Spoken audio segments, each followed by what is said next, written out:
Can you define the word Mischling? Mischling is a mixling. It's a German word for a mixling. You are of mixed race, but it's evenly distributed between two grandparents being Jewish and two grandparents being Aryans. So that was the denomination that they gave us.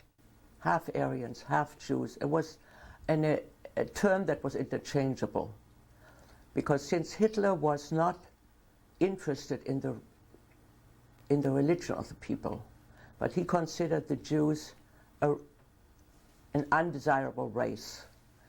And as far as he was concerned, everybody who descended from Jews, even partially, was undesirable and was not expected to pass on any Jewish blood. Questionnaires were always asking, what's the religion of your grandparents? It never said, what's your religion? That was unimportant. What's the religion of your grandparents? And that automatically branded you as a half-Jew if you said two are Jewish.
what was interesting about that family and about a lot of other families in Germany in those days was that the generation of my grandfather were very much assimilated to being German first and Jewish second.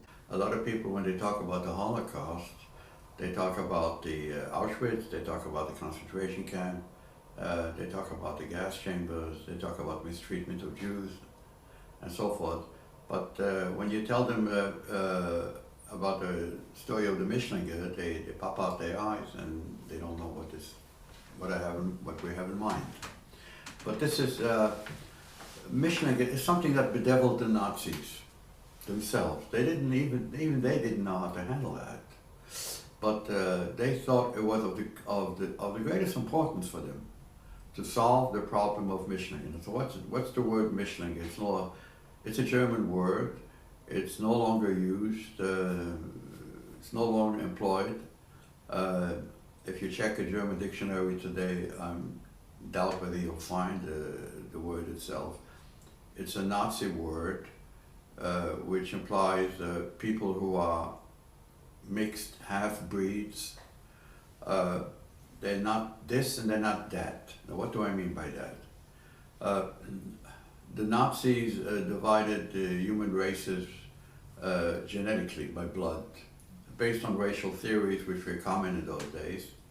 And the other thing that the Nazis did, they intertwined this racial thinking with this demonic anti-Semitism that was already there, that saw the Jews as being not only that they are stubborn and they don't want to mix actually, or they don't want to convert to the mainstream religion, but they are conniving and they're basically evil.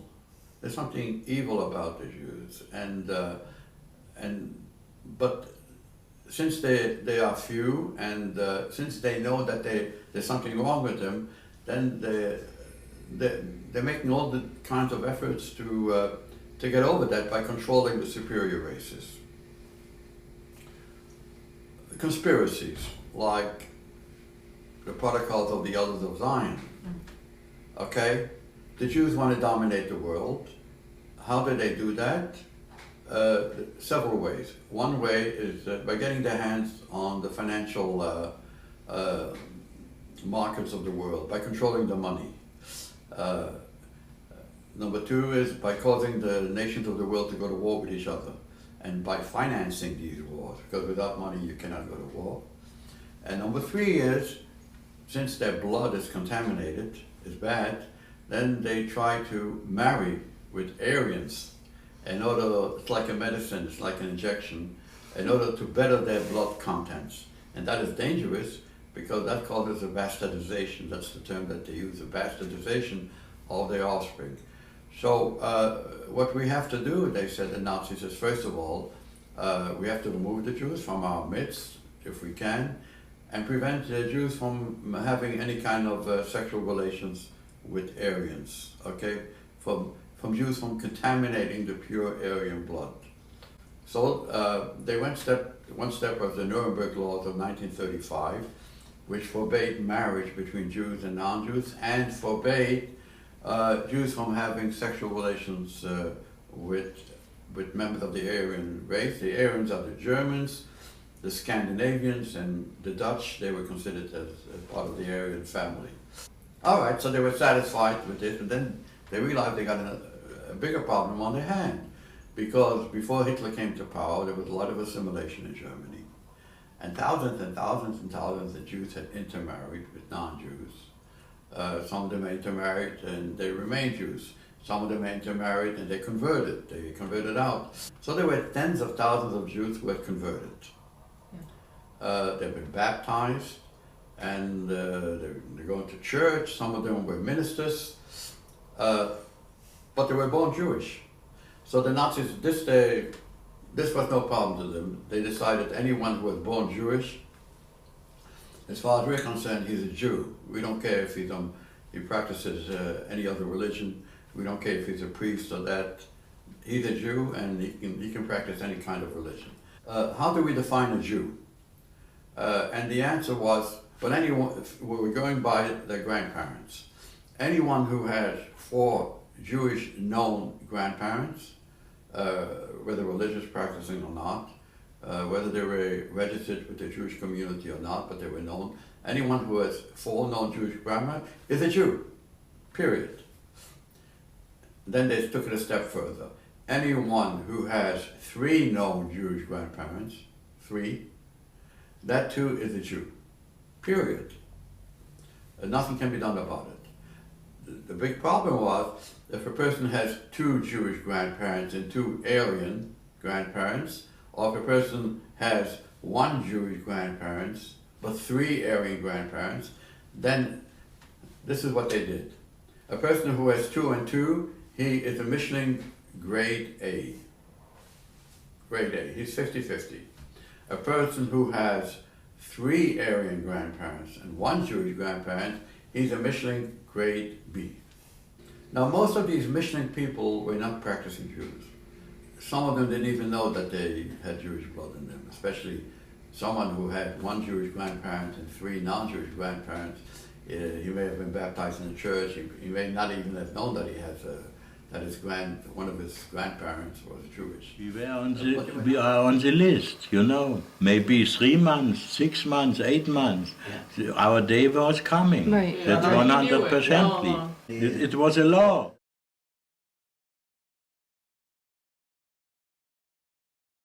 These laws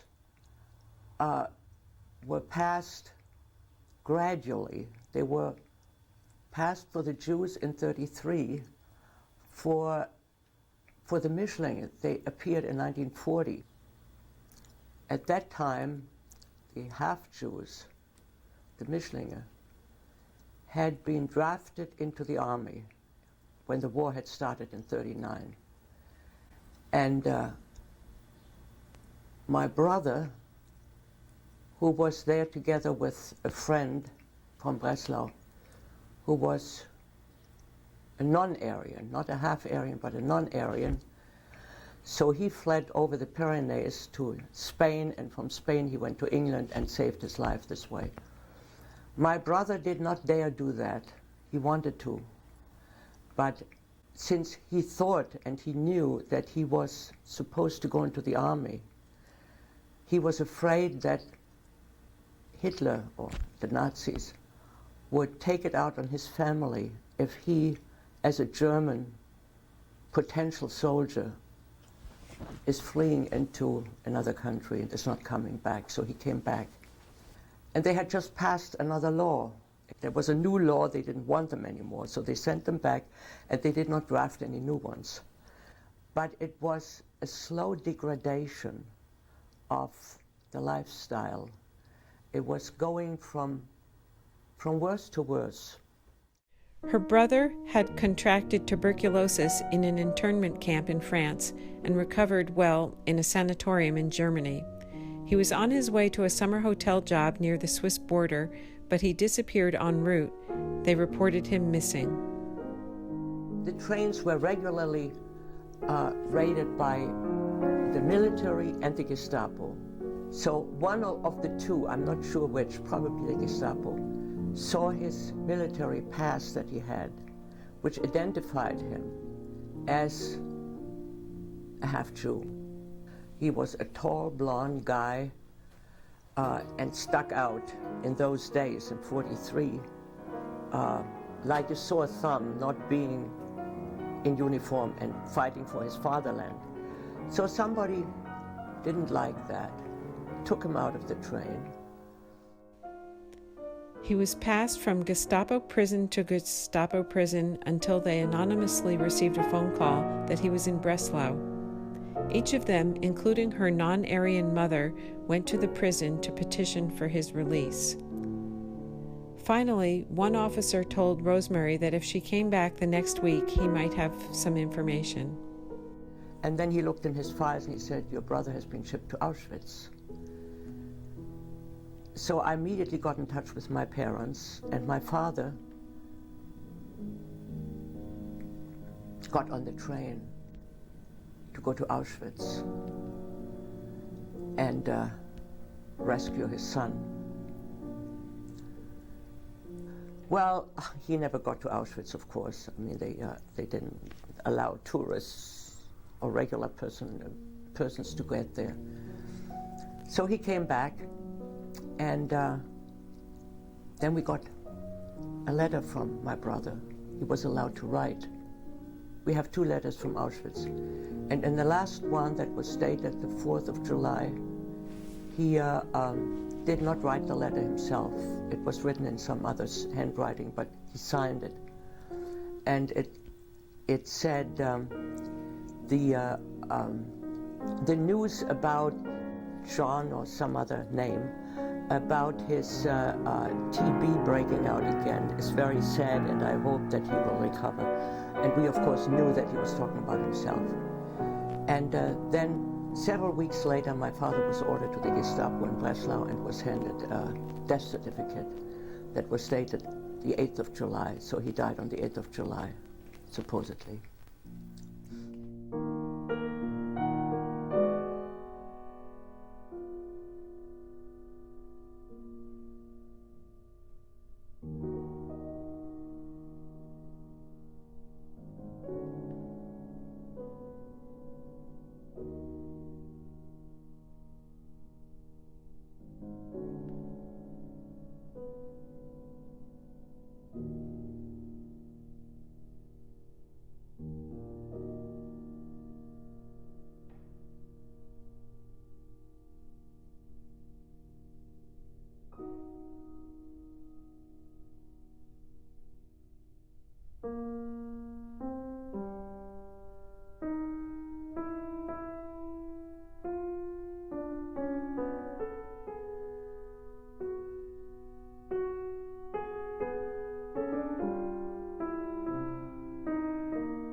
While we worked very hard and also had a limited amount of food, our spirits were relatively good because of the radio reception we had, and we saw that the end of the war is near.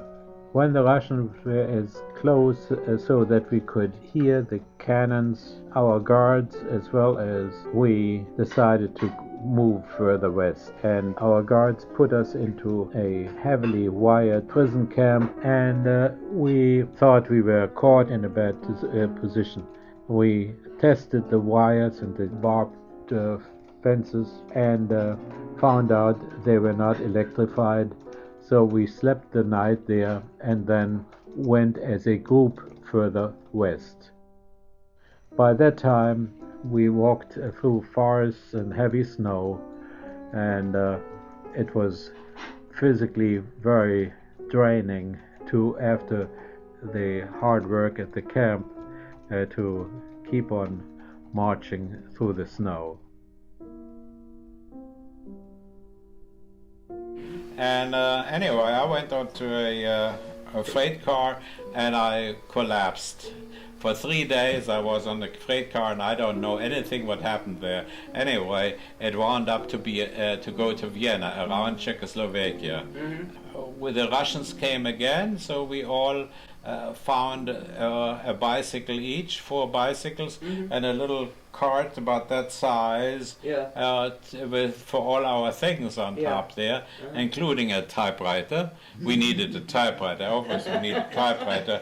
And with the typewriter, we got some paper, because it was still Nazi time, you see. So we always typed a letter that we were on our way on an important mission, and we needed food stamps. So we went to all those village burgermeisters or mayors, and we got food stamps, and then we could eat. Right? And when we went as far as Kaufbeuren im Allgäu, and that's where we knew the Americans would come.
More than colleagues, Zemlinsky and Schoenberg were actually brothers-in-law.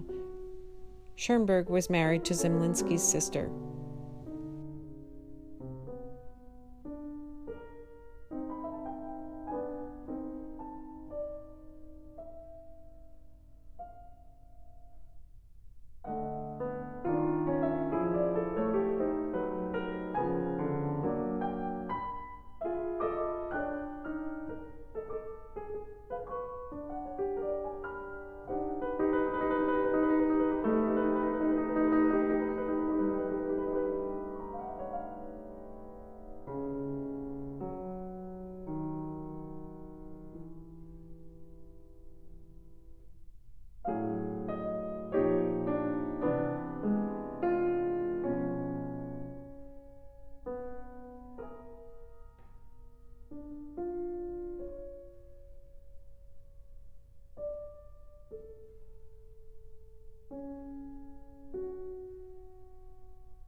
What inspired me to create this project, this gathering of materials and experiences to explore this issue of identity and conversion, comes from a personal story, my family history, and my own story.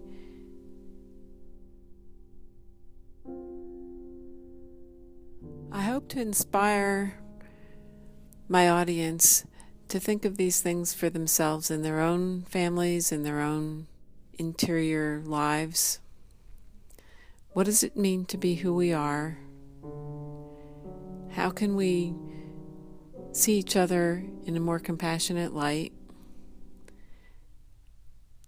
and not look for binding definitions of each other, but rather opening up and seeing that we're many combinations of many things. That gives us a lot of freedom to explore ourselves and to have greater and deeper understanding for other people. Ultimately, I want to erase lines that divide us and inspire people to feel at peace within ourselves and with each other.